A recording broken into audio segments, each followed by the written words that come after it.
अकबरकालीन स्थापत्य कला या वास्तुकला। आगरा की स्थापत्य कला और फतेहपुर सीकरी की स्थापत्य कला। आगरा की स्थापत्य कला, लाल किला, जहांगीरी भवन और अकबरी भवन। फतेहपुर सीकरी की स्थापत्य कला, फतेहपुर सीकरी की स्थापत्य कला। फतेहपुर सीकरी को बसाया जोधा महल, जामा मस्जिद, शेख सलीम चिश्ती का मकबरा, हवा महल या पंचमहल, दीवाने आम और दीवारे खास। अन्य स्थापत्य कला, प्रयाग का किला, लाहौर का किला, अजमेर का किला और अटक का किला।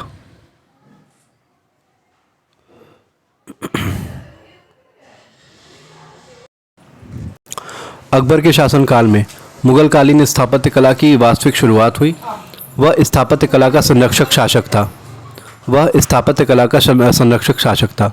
अबुल फजल ने लिखा है कि बादशाह सुंदर भवनों की योजना बनाता है और अपने मस्तिष्क और हृदय के विचारों को पत्थर और गारे का रूप प्रदान करता है। इसके शासनकाल में इंडो इस्लामिक मिश्रित स्थापत्य कला का प्रयोग हुआ। उसके भवन लाल बलुआ पत्थरों द्वारा बनाए गए।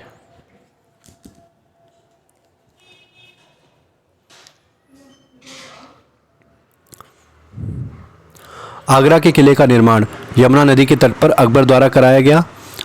वास्तुकार कासिम खां की देखरेख में इस किले का निर्माण कराया गया। आगरा के लाल किले में 2 दरवाजे हैं। पश्चिम में स्थित दरवाजे को दिल्ली दरवाज़ा और पूरब में स्थित दरवाजे को अमर सिंह दरवाज़ा कहा जाता है।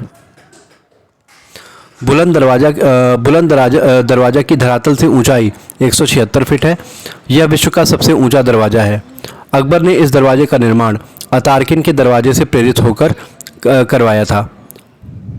फतेहपुर सीकरी की जामा मस्जिद के आंगन में शेख सलीम चिश्ती का मकबरा और इस्लाम खां के मकबरे का निर्माण कराया था।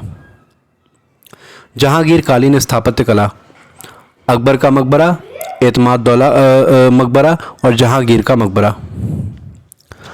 अकबर का मकबरा आगरा से 5 मील दूर दिल्ली मार्ग पर सिकंदरा नामक स्थान पर स्थित है। इसकी योजना अकबर ने स्वयं बनाया था। यह 5 मंजिला मकबरा है। इसके 5वें तल का निर्माण जहांगीर ने सफ़ेद संगमरमर के पत्थरों के द्वारा करवाया था। इस मकबरे की यह विशेषता है कि यह गुंबद विहीन है। कहा जाता है कि अगर इसमें एक गुंबद बनवा दिया जाता तो मुगल कालीन इमारतों में ताजमहल के बाद इसका दूसरा स्थान होता। एतमाद दौला या ग्यास बेग का मकबरा आगरा में स्थित है। इस मकबरे का निर्माण 1626 ईस्वी में नूरजहां के द्वारा करवाया गया। यह पहली इमारत है जो पूर्ण रूपेण बेदाग संगमरमर के सफ़ेद पत्थरों द्वारा निर्मित कराया गया। इस इमारत में ईरानी शैली का प्रयोग किया गया है। जहांगीर का मकबरा लाहौर में शहादरा नामक स्थान पर नूरजहां द्वारा निर्मित कराया गया। यह मकबरा परुशनी या रावी नदी के तट पर स्थित है। इस मकबरे की योजना जहांगीर ने स्वयं बनाई थी। इस मकबरे का निर्माण अकबर के मकबरे के आधार पर किया गया था, किंतु यह मकबरा मात्र 1 तल या मंजिल वाला है।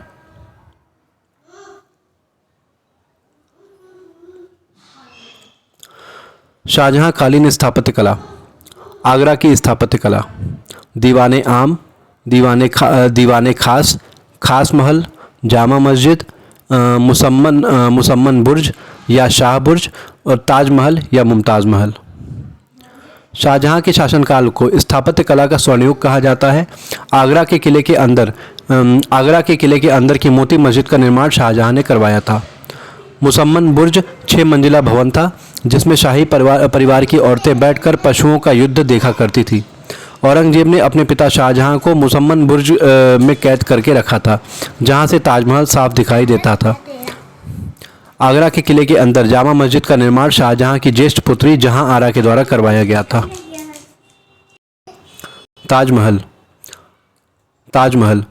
ताजमहल आगरा में किले के बाहर यमुना नदी के तट पर स्थित है। शाहजहां की इमारतों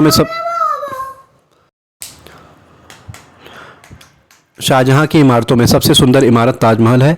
ताजमहल का निर्माण शाहजहां ने अपनी प्रिय पत्नी अर्जुमंद बानो बेगम की याद में किया था।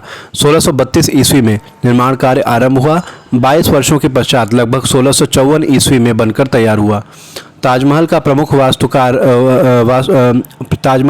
वास्तुकार ईरानी डेरेजियो था और मुख्य मिस्त्री अब्दुल हमीद लाहौरी था। गुंबदों का निर्माण उस्ताद ईशा खान गुंबदों का निर्माणकर्ता उस्ताद ईशा खां था। अब्दुल हमीद लाहौरी को शाहजहां ने नादिर उल असर की उपाधि प्रदान किया था। यह सफ़ेद संगमरमर द्वारा बनाई गई है। इसमें लगे हुए सफ़ेद संगमरमर के पत्थर राजस्थान में जोधपुर के पास मकराना की खान से मंगाए गए थे। ताजमहल विश्व विरासत की सूची में शामिल है। दिल्ली की स्थापत्य कला। शाहजहां ने 1638 ईस्वी में आगरा से स्थानांतरित करके दिल्ली को अपनी राजधानी बनाया। यमुना नदी के तट पर दिल्ली की स्थापत्य कला। शाहजहां ने 1638 ईस्वी में आगरा से स्थानांतरित करके दिल्ली को अपनी राजधानी बनाया। यमुना नदी के तट पर शाहजहानाबाद नामक नगर बसाया। इस नगर में दिल्ली का लाल किला अब्दुल हमीद लाहौरी की देखरेख में लगभग 1 करोड़ की लागत से निर्मित करवाया गया। चांदनी चौक के चौड़े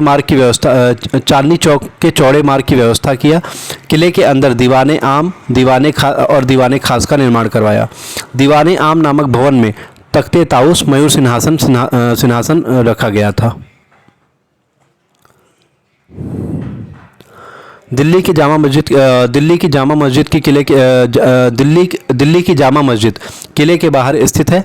उसका निर्माण 1638 ईस्वी में शाहजहां ने करवाया था। इस मस्जिद में 3 प्रवेश द्वार हैं। पूर्वी द्वार क्रमशः उत्तर और दक्षिण दिशा में स्थित है। जिससे शहर के सामान्य लोग नमाज अदा करने के लिए आते हैं।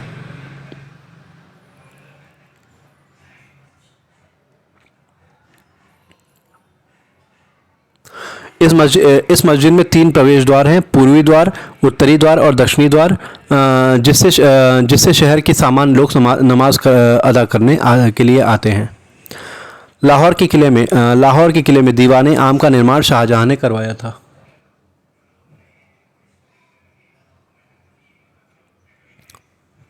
औरंगजेब कालीन स्थापत्य कला। मुगल कालीन स्थापत्य कला को बाबर ने जन्म दिया। अकबर और जहांगीर ने विकसित किया। शाहजहां ने स्थापत्य कला को चरमोत्कर्ष पर पहुंचा दिया और औरंगजेब के कार्यकाल में स्थापत्य कला का विशेष विकास नहीं हुआ, लेकिन नकारा भी नहीं जा सकता। औरंगजेब ने दिल्ली के लाल किले के अंदर मोती मस्जिद का निर्माण संगमरमर के पत्थरों से करवाया।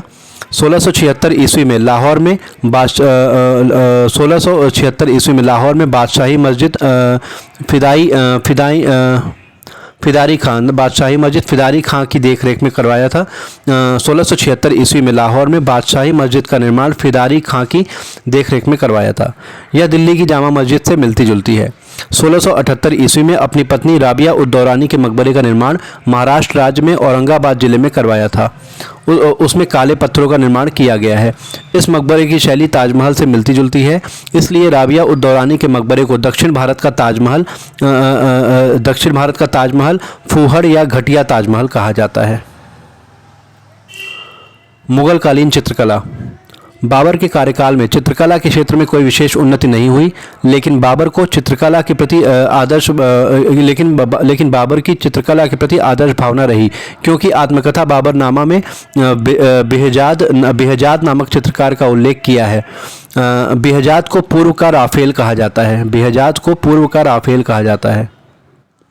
हुमायूं अपने प्रतिकूल परिस्थितियों के कारण चित्रकला के क्षेत्र में कोई विशेष उन्नति नहीं कर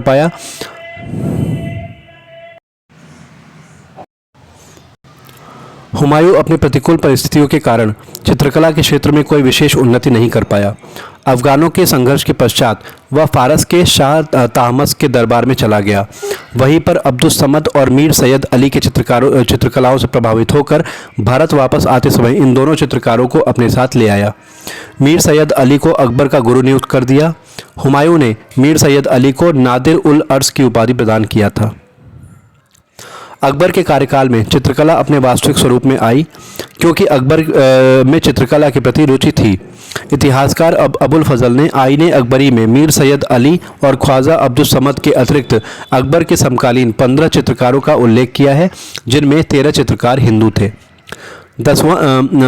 दसवंत अकबर के दरबार का प्रसिद्ध चित्रकार था। चित्रकारों में उसका अग्रणी स्थान था। उसने रज़्मनामा, तूतीनामा और ख़ानदान तैमूरिया नामक ग्रंथों में अपनी चित्रकलाओं का प्रदर्शन किया है। वह अपने जीवन काल के अंतिम समय में मानसिक रूप से विक्षिप्त होने के कारण आत्महत्या कर लिया। अकबर के काल का सर्वश्रेष्ठ चित्रकार बसावन था। उसका सबसे प्रसिद्ध चित्र एक दुर्बल पतले घोड़े के साथ निर्जन एवं उजाड़ क्षेत्र में भटकते हुए मजनू का चित्र है। अकबर के समकालीन यूरोपीय प्रभाव वाले चित्रों का एक प्रसिद्ध चित्रकार मिशिगन था। अकबर के काल में भित्त चित्रकारी और छवि चित्रकारी की शुरुआत हुई। अकबर ने आगरा में मीर सैयद अली और अब्दुस समद के नेतृत्व में एक चित्रशाला विभाग की स्थापना किया था। ख्वाजा अब्दुस समद को अकबर ने फतेहपुर में भटकसाल का प्रभारी नियुक्त कर दिया। कुछ समय पश्चात उसे मुल्तान का गवर्नर एवं दीवान भी नियुक्त किया था। जहांगीर के शासनकाल में चित्रकला अपने चरमोत्कर्ष पर पहुंच चुकी थी। वह चित्रकला का बेहद पारखी था। उसने अपनी आत्मकथा में लिखा है, यदि किसी चित्र को हमारे दरबार के कई चित्रकारों ने मिलकर बनाया है तो मैं भली भांति यह बता सकता हूँ कि अलग अलग चित्रकारों ने किस अंग को बनाया है। जहांगीर के दरबारी चित्रकारों में शाह मंसूर पशु पक्षियों फलों एवं फूलों की चित्रकारी करने में प्रसिद्ध था और अबुल हसन मानव की चित्रकारी के लिए पारंगत था। जहांगीर ने शाह मंसूर को नादिर उल अर्श की उपाधि और अबुल हसन को नादिर रुज़मा की उपाधि प्रदान किया था। जहांगीर के कार्यकाल में फ़ारसी चित्रकला का प्रभाव रहा, किंतु जहांगीर ने फ़ारसी चित्रकला से मुक्त होने के लिए दरबार और शिकार जैसे चित्रों को बनाने की प्राथमिकता देता था।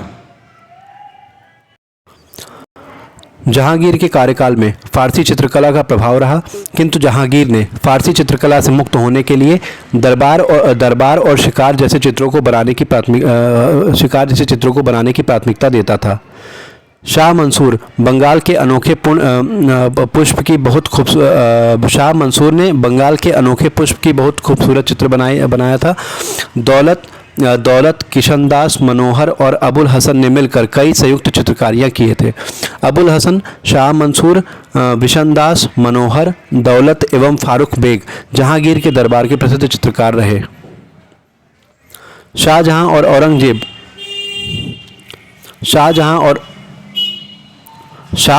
औरंगजेब चित्रकला के प्रति कोई विशेष रुचि नहीं रखते थे।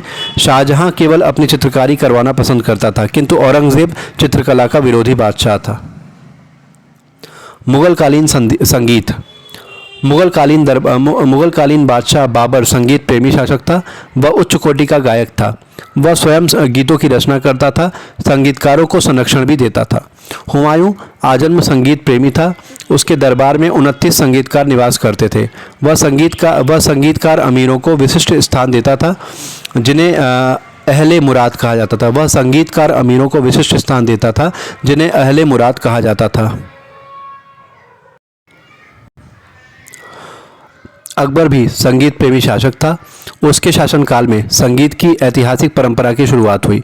उसके दरबार में तुर्की, ईरानी, काश्मीरी इत्यादि संगीतकारों को संरक्षण प्राप्त था। अकबर विशेष अवसरों पर नौबत बजवाया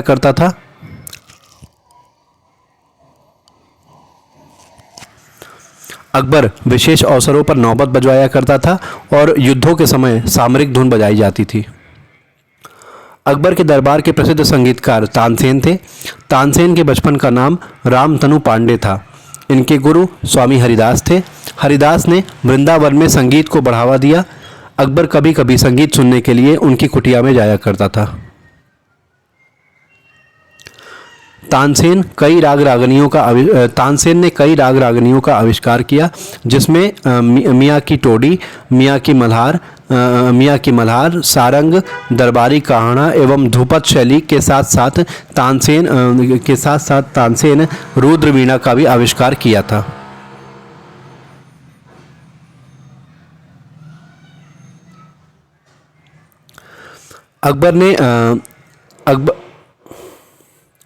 अकबर ने तानसेन को मिर्ज़ा और कंठ भरण वाणी विलास की उपाधि प्रदान किया था। 1509 ईस्वी में तानसेन की मृत्यु हो गई। उन्हें ग्वालियर में मोहम्मद गौस के मकबरे के पास दफनाया गया। वे अकबर के नवरत्नों में भी शामिल थे। जहांगीर ने भी संगीतकारों को प्रश्रय प्रदान किया। उसके दरबार में तानसेन के पुत्र विलास खां और शौकी जैसे संगीतकार निवास करते थे। जहांगीर ने शौकी को आनंद खां की उपाधि प्रदान किया था।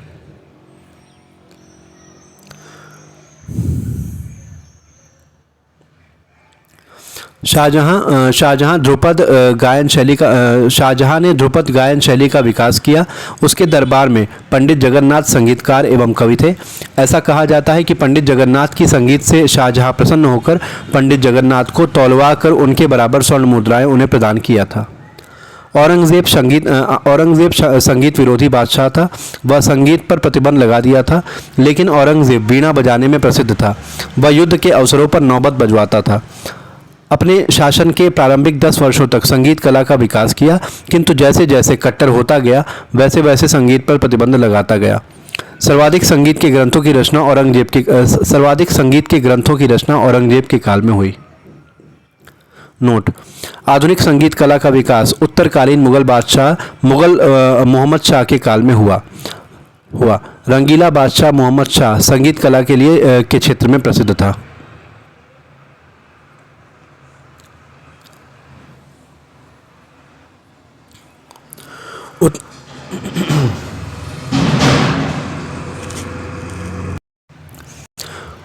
उत्तरकालीन मुगल बादशाह 1707 से 1858 ईस्वी तक।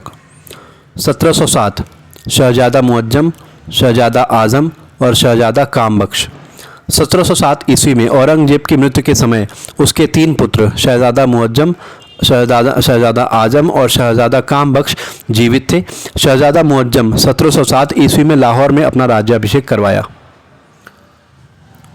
जाजऊ का युद्ध 1707 ईस्वी। आगरा में जाजऊ नामक स्थान पर मुअज्जम और आजम के बीच युद्ध हुआ। मुअज्जम ने आजम को पराजित कर मार डाला। हैदराबाद का युद्ध जनवरी 1709 ईस्वी में। 1709 ईस्वी में हैदराबाद के युद्ध में मुअज्जम ने अपने भाई कामबख्श 1709 ईस्वी में हैदराबाद के युद्ध में मुअज्जम ने अपने भाई कामबख्श और उसके पुत्रों की हत्या कर दी। इस युद्ध के बाद मुअज्जम ने बहादुर शाह प्रथम अथवा शाह आलम की उपाधि धारण करके शासन किया। बहादुर शाह प्रथम 1707 से 1712 ईस्वी। शाह ए बेखबर। बहादुर शाह प्रथम का मूल नाम मुअज्जम था। वह औरंगजेब का उत्तराधिकारी बना। उसका सिखों और मराठों से मधुर संबंध रहा। बहादुर शाह प्रथम ने मराठा राज्य को सरदेश मुखी नामक कर को प्रदान किया, किंतु चौथ नामक कर को नहीं दिया। औरंगजेब के शासनकाल में कैद किए गए शाहू जी को मुक्त कर दिया। बहादुर शाह प्रथम अपने शासन के प्रति उदासीन रहा, इसलिए उसे इतिहासकार खफी खां ने शाह ए बेखबर की उपाधि प्रदान किया था। 1712 ईस्वी में बहादुर शाह प्रथम की मृत्यु हो गई। जहांदार शाह 1712 से 1713 ईस्वी।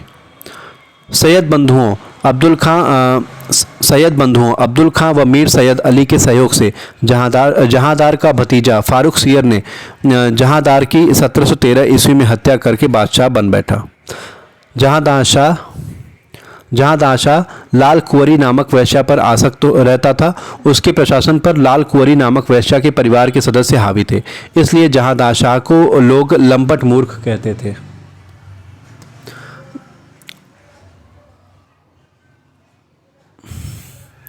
जयपुर के शासक जय सिंह को सवाई मिर्ज़ा राजा की उपाधि जहांदार शाह ने प्रदान किया था।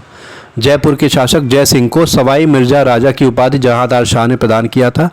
जयपुर गुलाबी शहर की स्थापना जय सिंह ने करवाया था, किंतु जयपुर नगर का निर्माण कार्य विद्याधर ने करवाया था। जयपुर की जंतर मंतर खगोली वेधशाला का निर्माण राजा जय सिंह ने करवाया था।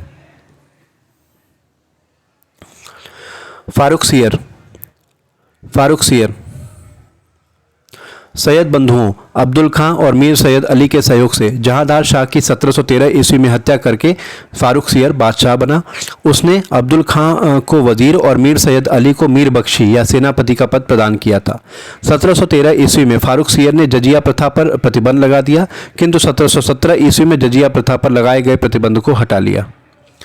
1717 ईस्वी में सर जॉन सरमन के नेतृत्व में एक दल प्रतिनिधि अंग्रेजों को